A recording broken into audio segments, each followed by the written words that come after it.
Gâteau farci. J'en reviens pas de la facilité avec laquelle ce gâteau a été préparé. Vous allez commencer la recette avec 3 œufs. Vous allez rajouter un verre de sucre. Ensuite, quelques gousses d'essence de vanille. Maintenant, vous allez pouvoir couvrir le mixeur et mixer pendant environ 2 bonnes minutes. Il est temps d'ajouter le lait. Juste un petit verre de lait chaud.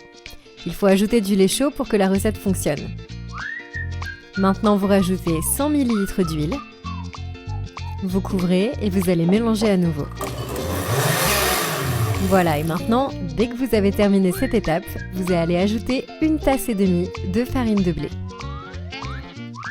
Cette fois-ci, vous pouvez l'ajouter en une seule fois. Et vous allez mélanger le tout jusqu'à ce que la farine se dissolve. Et vous pouvez utiliser la fonction pulse du mixeur. Maintenant, vous allez pouvoir rajouter 1/2 tasse de cacao en poudre. Vous allez mixer pour mélanger à nouveau. Vous terminez par 1 cuillère à soupe de levure chimique. Maintenant, vous allez mélanger très légèrement. Et voilà, maintenant c'est la texture idéale, c'est crémeux et c'est homogène.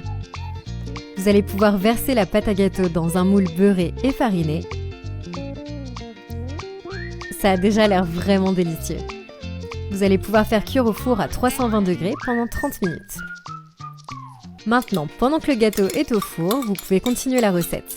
Vous allez verser 200 g de crème dans un bol, puis 400 g de lait concentré.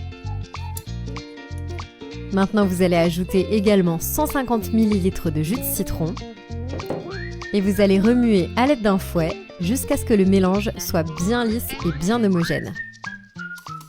À ce stade, vous pouvez aussi ajouter un geste de citron pour rendre la garniture encore plus savoureuse. Moi, j'adore le goût de cette crème avec le citron. Maintenant, vous allez réfrigérer pendant au moins 30 minutes.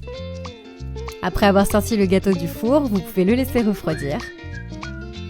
Vous retirez le moule et vous le coupez en 2. Là, je vois que le gâteau est absolument parfait. Cette pâte à gâteau est parfaite, en plus elle est vraiment super moelleuse, c'est absolument délicieux. Vous allez ajouter la moitié de la pâte à gâteau coupée dans un moule avec un sac en plastique. Et là, on va bien imprégner la pâte à gâteau avec un mélange de lait concentré et de lait. On étale bien uniformément sur les gâteaux. Ensuite, on ajoute la garniture au citron qui se trouvait au réfrigérateur. Et à partir de là, on va bien étaler pour que ça imprègne bien la pâte et que ça donne un très bon goût. Voilà, il suffit de l'étaler tout simplement, il n'y a pas de secret pour cette étape.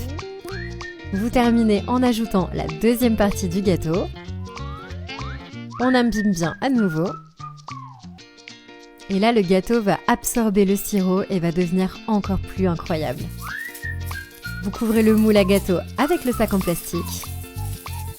Vous le mettez au réfrigérateur pendant au moins 2 heures. Et après toute cette attente, notre gâteau est bientôt terminé. C'est facile? Non, c'est simple, c'est super savoureux. Moi, j'ai très envie de goûter maintenant. Regardez ce beau gâteau. Et je vous assure qu'il est encore meilleur que ce qu'il a l'air. C'est vraiment un délice. On peut rajouter et finir avec un petit peu de lait en poudre juste pour embellir. Que ce soit encore plus joyeux. Voilà, moi j'adore. Donc comme ça c'est parfait, il reste plus qu'à le manger et je vous laisse profiter.